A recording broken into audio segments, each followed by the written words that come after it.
Yeah, so late last night, yesterday evening, we found out that the FBI has actually launched an investigation into the actions of former FBI Director James Comey and former CIA Director John Brennan in whether or not they lied in both to Congress and also in pushing things like the Steele dossier to launch the investigation into then candidate Donald Trump before he was elected the first time back in 2015, 2016.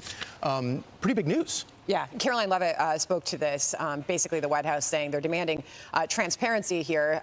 They're assuming they did, in fact, lie to Congress. But most importantly, they want answers for the American people. Here's Caroline Leavitt on that. I'm glad to hear it, because both of these disgraceful individuals turned against our Constitution and our country, and I'm sure they did, in fact, lie to Congress, and it's up to the Department of Justice to investigate that and to prosecute them if they did. And what we have seen is corruption at the highest levels against President Trump. The deep state threw everything at him to prevent him from coming back to this big, beautiful White House behind me, and he prevailed, and the truth must come out, and this administration is totally committed to transparency and to justice and to accountability.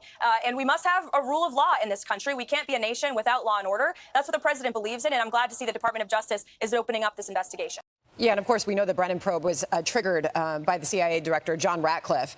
We did reach out. Fox Digital reached out to both Comey and Brennan for comment. Neither provided one. Probably not shocking to many. But this is the White House saying, basically, we need to know if they lied to Congress, right? And we need to know if they lied to the American public. And so they're digging deeper for answers. And it's interesting. So as Fox Digital laid this out, it turns out that Brennan was possibly lied to Congress about whether or not the Steele dossier was included in the intelligence community assessment. He had said that it wasn't, but it may have been. That's what we're probing into, and that's what this investigation is digging on Brennan. The DOJ was tight-lipped on Comey. We don't know exactly what it is that they're investigating on him, but obviously there's much more to this. Which is why we're going to have Jonathan Turley on to talk about that, Fox News contributor. He's going to be joining us.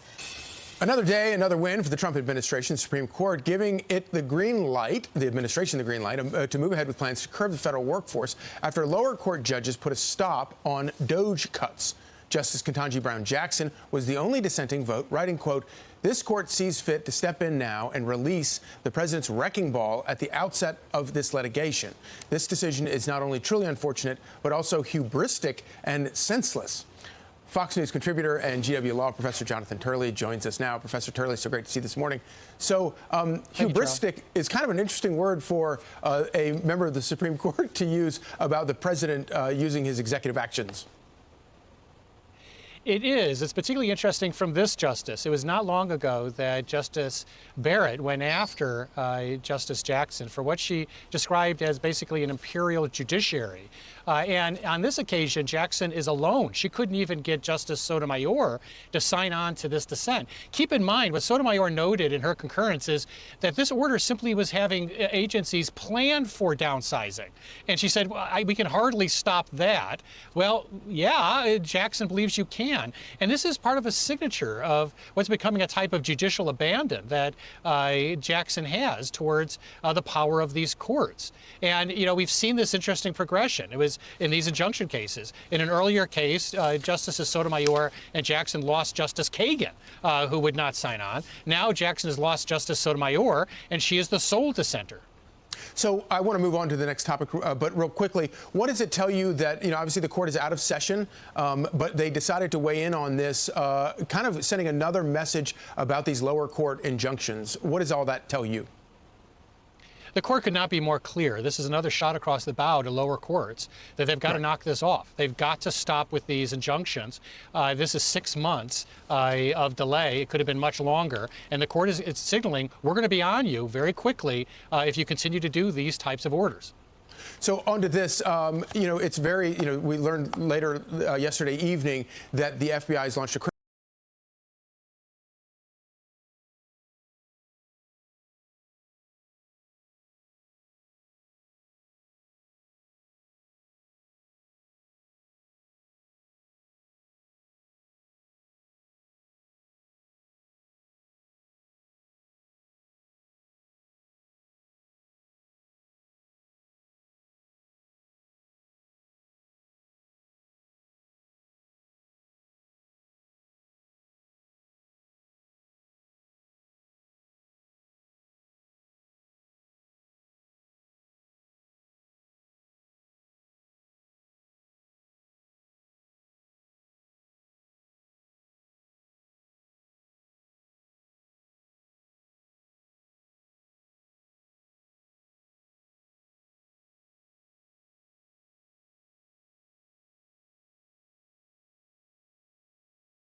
Wait, did Jennifer Aniston just soft launch a new relationship without posting a single picture?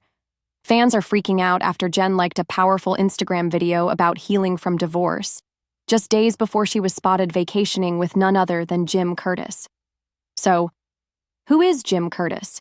He's a hypnotist, self-help author, and the man behind viral affirmations about love, loss, and letting go. In the now viral post, Curtis says, "I trust that love can be kind, consistent, and true. It's safe for me to be seen, loved, and chosen.